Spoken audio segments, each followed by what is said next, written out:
नमस्कार। आज हम कक्षा 12 हिंदी केंद्रित आरोह भाग 2 के पाठ 1 आत्मपरिचय कविता का भाग 1 पढ़ने जा रहे हैं। आत्मपरिचय कविता के कवि हैं हरिवंश राय बच्चन।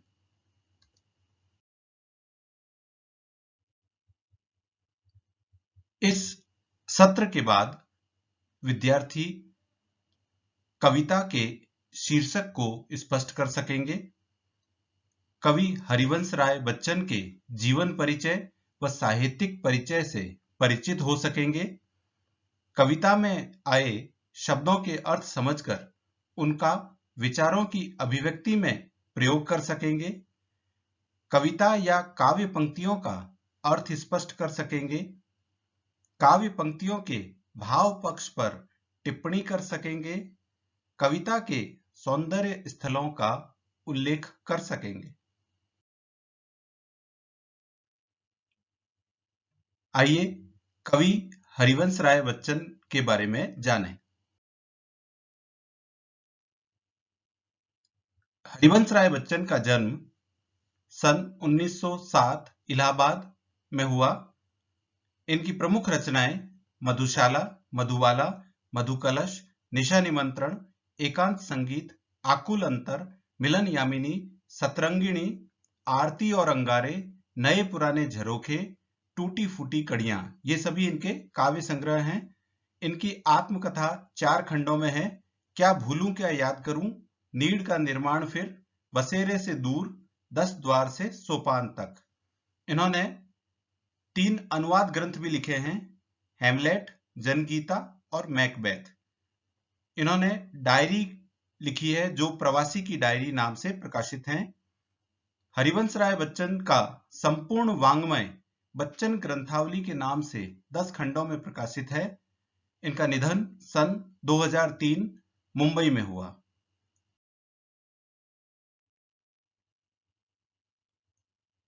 कवि हरिवंश राय बच्चन की विशेषताएं।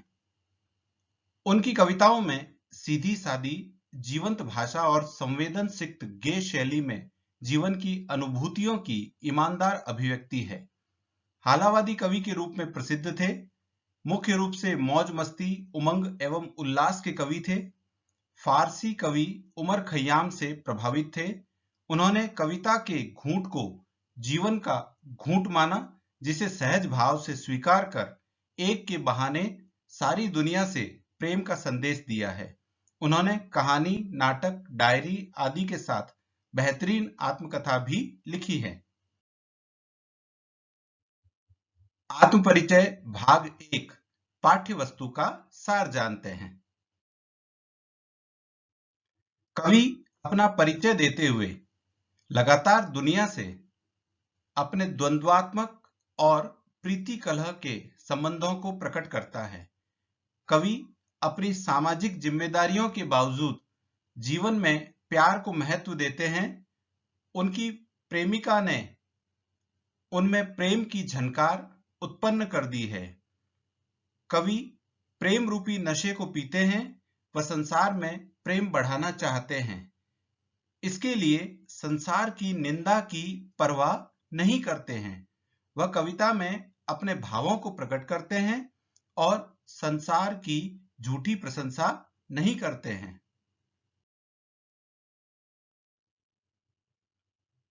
कवि प्रेम रहित अधूरे संसार को हृदय के कोमल विचारों व भावों का उपहार देना चाहता है और प्रेम से भरे सपनों के संसार में रहना चाहता है।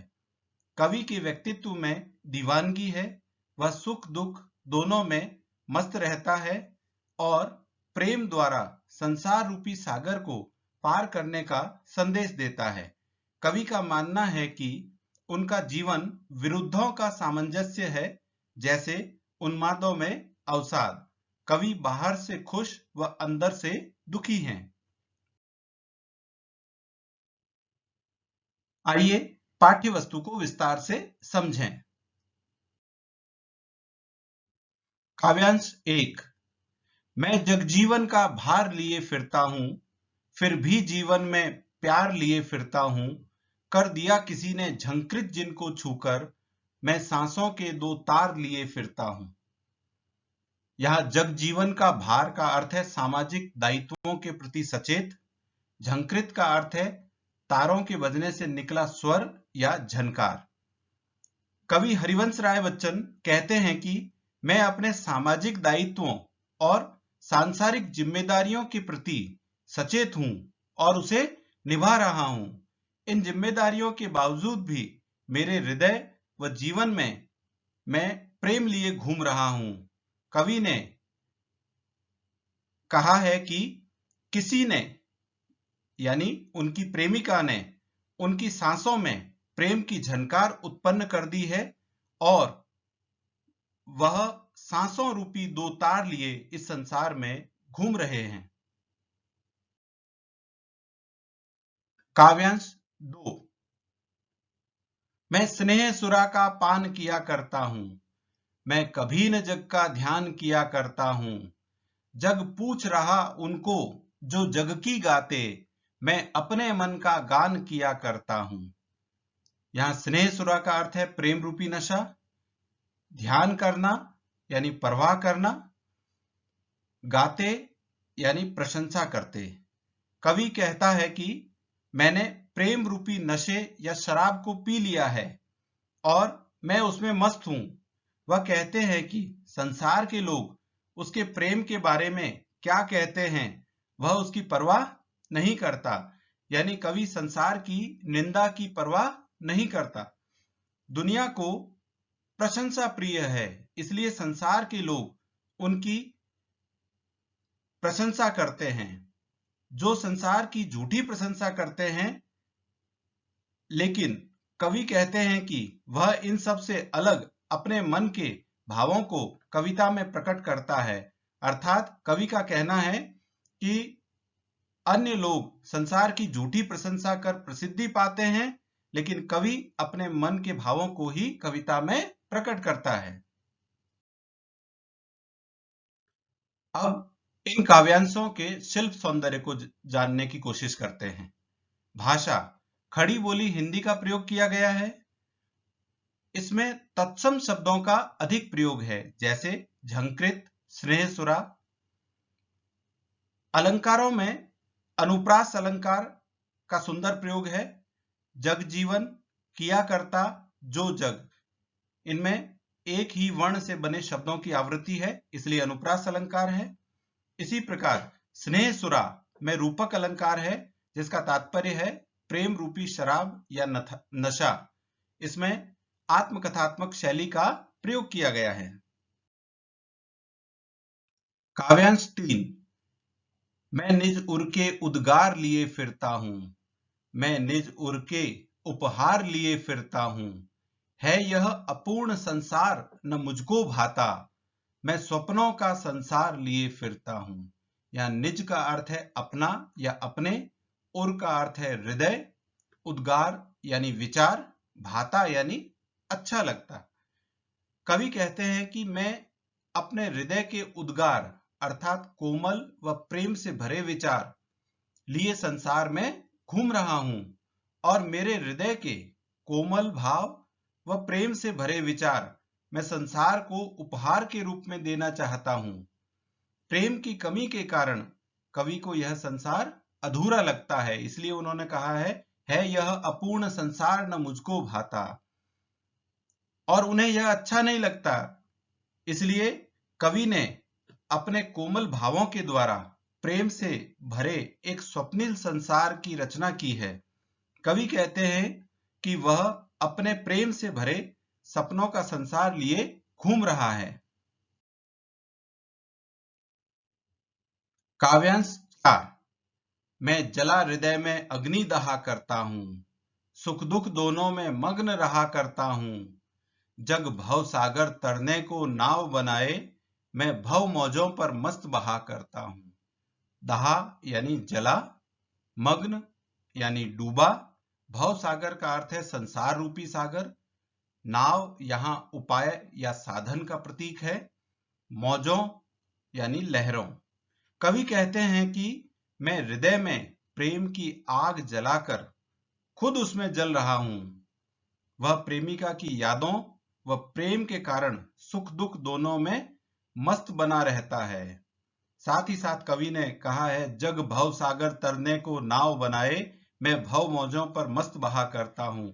कवि कहते हैं कि संसार के लोग संसार रूपी सागर को पार करने के लिए तरह तरह के उपाय करते हैं, परंतु मैं संसार की लहरों यानी सुख दुख पर मस्त बहा करता हूं।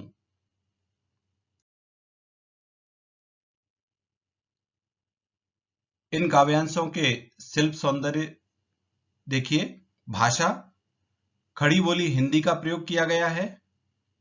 तत्सम शब्दों का अधिक प्रयोग है, जैसे अपूर्ण, स्वप्नों, हृदय। इसी प्रकार अलंकारों में अतिशयोक्ति अलंकार है, हृदय में अग्नि, दिल में आग लगना। यह बढ़ा चढ़ाकर वर्णित है, इसलिए अतिशयोक्ति अलंकार है। इसी प्रकार भवसागर और भव मौजों में रूपक अलंकार है, जिसका तात्पर्य है क्रमशः संसार रूपी सागर और संसार की लहरों। यहां भी आत्मकथात्मक शैली का प्रयोग है। काव्यांश 5। मैं यौवन का उन्माद लिए फिरता हूं। मैं यौवन का उन्माद लिए फिरता हूं, उन्मादों में अवसाद लिए फिरता हूं। जो मुझको बाहर हंसा रुलाती भीतर, मैं हाय किसी की याद लिए फिरता हूं।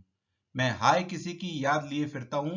यहां पर कवि ने अपने निजी प्रेम या व्यक्तिगत प्रेम को संकेत किया है।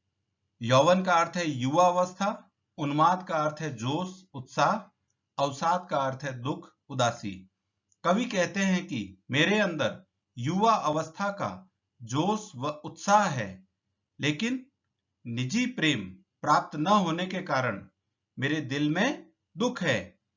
प्रेमिका की यादों के कारण मैं बाहर से हंसता रहता हूं, लेकिन मन ही मन दुखी हूं। यहां उन्मादों में अवसाद का अर्थ है कि कवि में जोश और उत्साह है, लेकिन फिर भी दुख और उदासी है, क्योंकि उसे व्यक्तिगत प्रेम प्राप्त नहीं हुआ है। इस काव्यांश के शिल्प सौंदर्य को समझते हैं। भाषा खड़ी बोली हिंदी का प्रयोग है।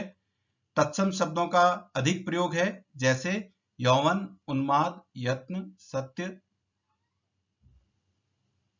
अलंकार विरोधाभास अलंकार, उन्मादों में अवसाद, बाहर हंसा रुलाती भीतर, बाहर से हंसना खुश होना और अंदर से रोना दुखी होना। इनमें विरोध का आभास है। अनुप्रास लिए फिरता हूं की आवृत्ति में अनुप्रास अलंकार है। इसी प्रकार मिटे सब सत्य किसी ने न जाना, यहां पर स और न से बने शब्दों की आवृत्ति है। आत्मकथात्मक शैली का प्रयोग है। अब कुछ विशिष्ट पंक्तियों पर विशेष संवाद करते हैं।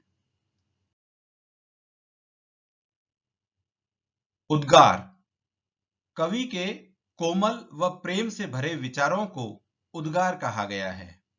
उपहार कवि के कोमल व प्रेम से भरे विचार जो वह संसार को भेंट के रूप में, उपहार के रूप में, गिफ्ट के रूप में देना चाहता है। स्नेह सुरा प्रेम रूपी नशा या शराब। यहां पर कवि ने यह कहा है कि मैं प्रेम रूपी नशे को पीकर उसमें मस्त हूं, उसे स्नेह सुरा कहा है। और साथ ही साथ यहां पर रूपक अलंकार भी है। उन्मादों में अवसाद, यहां निजी प्रेम कवि को नहीं मिला है और संसार में प्रेम की कमी है, इस कारण से कवि दुखी है। लेकिन उनमें युवा अवस्था के जोश व उत्साह है, लेकिन युवा अवस्था के जोश और उत्साह में भी कवि दुखी और उदास है। यहां पर विरोधाभास अलंकार भी है। अब आज की पाठ्य वस्तु को हम अवधारणा मानचित्र या प्रवाह चित्र से समझते हैं।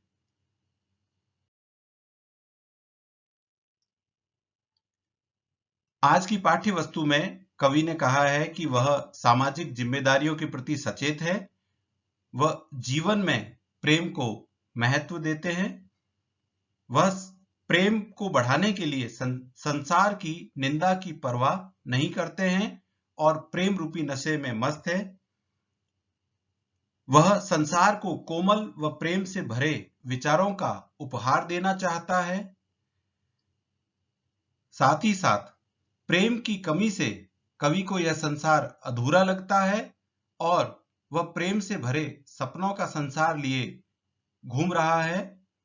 कवि सुख दुख दोनों में मस्त रहता है। साथ ही साथ प्रेमिका से प्रेम प्राप्त न होने के कारण युवा उत्साह के साथ साथ कवि के मन में दुख व उदासी भी है। आइए कुछ बिंदुओं पर अपने संदेह दूर करें।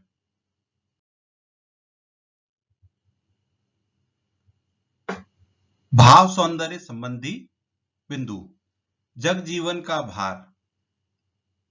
सामाजिक जिम्मेदारियों के प्रति कवि सचेत है और संसार में प्रेम बढ़ा रहे हैं तथा अपनी जिम्मेदारियों को निभा रहे हैं। यह है जग जीवन का भार। इसी प्रकार कभी न जग का ध्यान किया करता हूं। इसका तात्पर्य है कि कवि प्रेम बढ़ाने के लिए संसार की निंदा की परवाह नहीं करता है। स्नेह सुरा बड़ा महत्वपूर्ण शब्द है जिसका तात्पर्य है प्रेम रूपी नशा, जिसमें मस्त होकर कवि संसार में प्रेम बढ़ाना चाहता है। अब शिल्प सौंदर्य संबंधी बिंदु।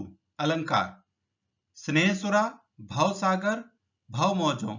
इसमें रूपक अलंकार है क्योंकि स्नेह सुरा का तात्पर्य है प्रेम रूपी नशा, भवसागर का तात्पर्य है संसार रूपी सागर, इसलिए यहां पर रूपक अलंकार है। इसी प्रकार जब किसी बात को बढ़ा चढ़ाकर कहा जाता है तो उसे अतिशयोक्ति अलंकार कहते हैं। यहां हृदय में अग्नि में अतिशयोक्ति अलंकार है। तत्सम शब्द। झंकृत, स्नेहसुरा, यौवन, उन्माद, ये तत्सम शब्द हैं।